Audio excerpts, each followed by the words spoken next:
तो हेलो दोस्तों, कैसे हैं आप सब। उम्मीद है आप सब अच्छे होंगे और अपने एग्ज़ाम की प्रिपरेशन कर रहे होंगे।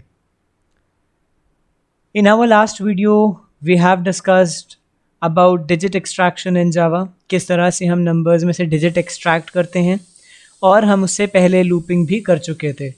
तो आज हम उन दोनों कॉन्सेप्ट्स को यूज़ करके नंबर प्रोग्राम्स करेंगे।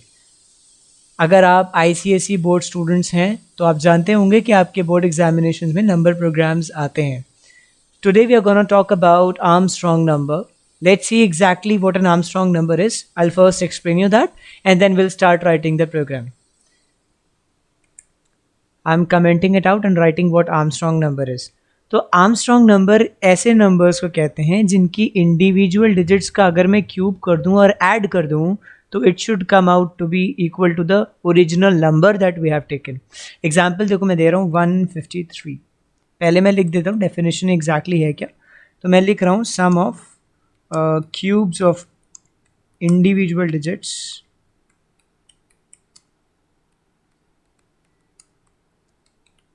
Of the number equals the number itself.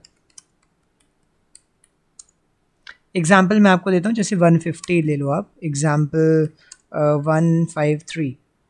153 कैसे?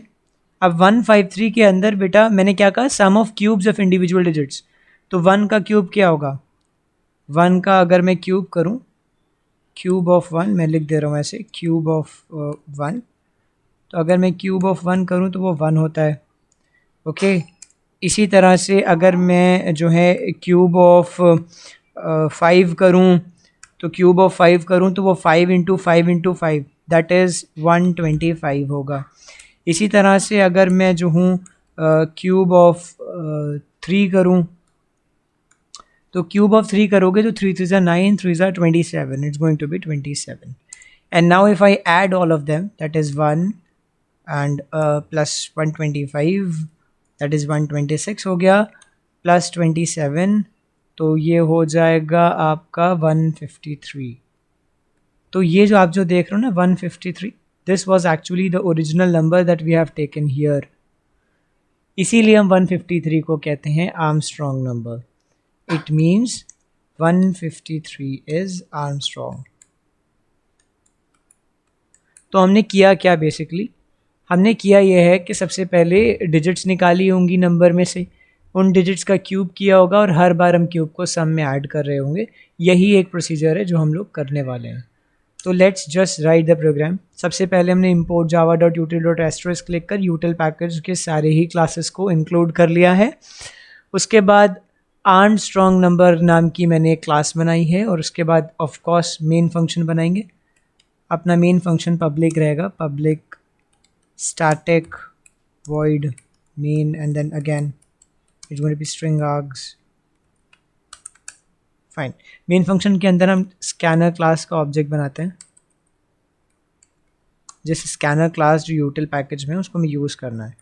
SC is the object that we are making. आप इसका कुछ भी नाम रख सकते थे, मैं SC रखना पसंद करता हूँ। Scanner SC is equals to new scanner system dot इन।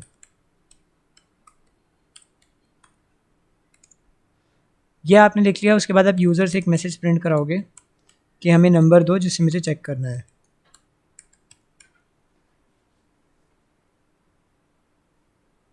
और क्या आप मैसेज करोगे enter the number to check for Armstrong.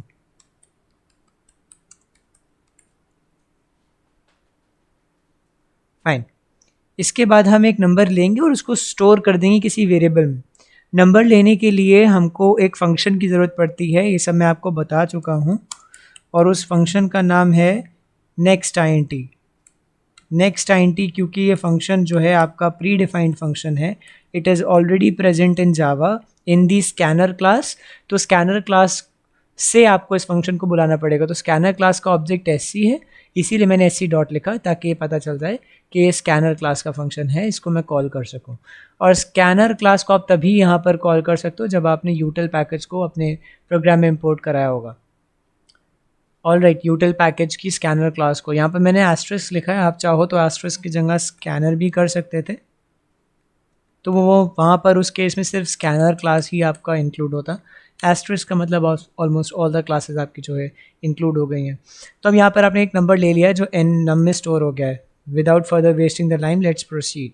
हमें क्या करना था, एक हम कॉपी ऑफ द नंबर बनाएंगे ताकि जो है नंबर हमारा कंप्यूटेशन के टाइम पे चेंज ना हो जाए, एंड तक हमारा नंबर सेव रहे।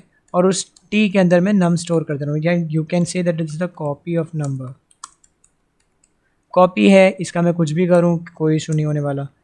अब यहाँ पर मैं करने जा रहा हूँ, पहले एक डिजिट मैं नाम का एक वेरिएबल बना देता हूँ, INT digit equal to 0। Fine. While मैंने डिजिट एक्सट्रैक्शन बताया था, अगर आप लोगों ने मेरी प्रीवियस वीडियो देखी होगी तो आपको याद होगा। अब यहाँ पे मैं लिखूँगा digit is equal to T mod 10। ये सब मैं बता चुका हूँ, ये आपकी डिजिट आ गई है। अब एक और मुझे लेना चाहिए था क्योंकि मुझे सम भी करना है, तो एक वेरिएबल और ले रहा हूँ मैं, सम इंटीजर टाइप का। और मुझे सम के अंदर क्या भरना है, इस सम के अंदर प्रीवियसली जो सम हो वो, और उसमें मैं ऐड कर दूंगा डिजिट्स का क्यूब। अब डिजिट्स का क्यूब का मतलब DIGIT digit into DIGIT digit into DIGIT digit. ये मैं मैनुअली कर दे रहा हूँ, आप math.pav यूज़ करके कर सकते थे, लेकिन उसमें प्रॉब्लम ये आती कि math.pav आपको जो है इंटीजर टाइप वैल्यू रिटर्न नहीं करेगा। math.pav या मैथमेटिकल फंक्शंस जो हैं आपके, ये आपको डबल वैल्यू रिटर्न करते हैं और वो वहाँ पर आपको जो है टाइप कास्टिंग करनी पड़ती, इसलिए मैंने मैनुअली डिजिट इंटू डिजिट कर दिया है। अब यहाँ पर आप आके टी की वैल्यू को वापस से अपडेट कर दोगे, T is equal to T/10। Fine, तो ये हमारा काम हो गया, हमारे पास सम भी आ गया है। ये सब आप ऑलरेडी जानते हो, सिर्फ मैंने इस चीज़ को एडिशनली लिखा है डिजिट एक्सट्रैक्शन में, क्योंकि डिजिट तो एक्सट्रैक्ट हो गई थी, उस डिजिट को मुझे यूज़ करना था। क्या करना था, पहले मुझे डिजिट का सम करना था, डिजिट का क्यूब करना था सॉरी, और उस क्यूब को मुझे सम में ऐड करना था, and then we have to again sum के अंदर स्टोर कर देना था। That is what we have done. ये सारा काम हो जाने के बाद हम चेक करेंगे, वी गोना चेक। क्या चेक करेंगे, हम चेक करेंगे कि क्या हमारा सम जो आया है वो हमारे नंबर के बराबर है। अगर सम नम के बराबर है तो yes we are gonna print कि हमारा जो भी नंबर है, whatever number that we have या user has given, the number is going to be Armstrong. इसको करने के लिए देखो मैंने यहाँ पर नम यूज़ किया हुआ है। अगर मैं यहाँ नम यूज़ ना करता तो अब तक मैं नम अगर यहाँ लिखता तो नम की वैल्यू 0 हो जाती, तभी तो ये टर्मिनेट हुआ होगा, ये लूप हमारा वाइल वाला। ये टर्मिनेट होने का मतलब ये है कि टी की वैल्यू 0 हो गया। मगर टी अगर ना बनाता, मैं नम ही यहाँ पे लिखता, टी कॉपी ना बनाता, तो ये प्रॉब्लम होती कि मैं यहाँ पर नम यूज़ ना कर पाता, वो 0 दिखाता। Fine, so num is Armstrong, ये आपने लिख दिया है।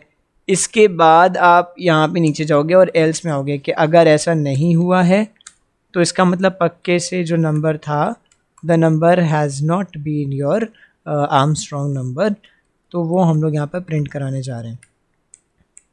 Let's wait for the printing statement to be written.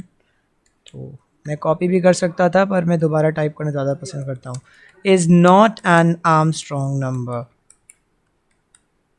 ठीक है, अब ये मेरा हो गया, पूरा प्रोग्राम कंप्लीट हो गया। Let's compile and then I will run it. देखो class compile, there is no syntax error as it shows. So Armstrong number has been compiled. I will open it with void main string args. Okay. तो मैं check करना चाहता हूँ, मैंने आपको 153 as an example दिया था, तो मैं पहले 153 एज एन एग्जाम्पल देता हूँ। तो देखो 153 इज़ आर्मस्ट्रॉन्ग ये बता रहा है। Let's check for some other example as well. कोई भी एग्जाम्पल रैंडमली ले लेते हैं। Let's take 154 only. Let's check if it is Armstrong. See it is showing 154 is not an Armstrong. तो हमने एक सक्सेसफुली अपना प्रोग्राम बना लिया है। उम्मीद है कि आपको चीज़ समझ में आ गई होगी। जो चीज़ आपको समझ में नहीं आई है आप कमेंट में जाकर मुझे फ़ौरन बताएं, हो सकेगा तो I will try my best to answer you, कि मैं आपके डाउट्स को सॉल्व कर सकूं। ऑल द बेस्ट, और देखते रहिएगा इस चैनल को, सब्सक्राइब करिएगा, और हाँ एग्ज़ाम के लिए प्रिपरेशन करते रहिएगा। All the best.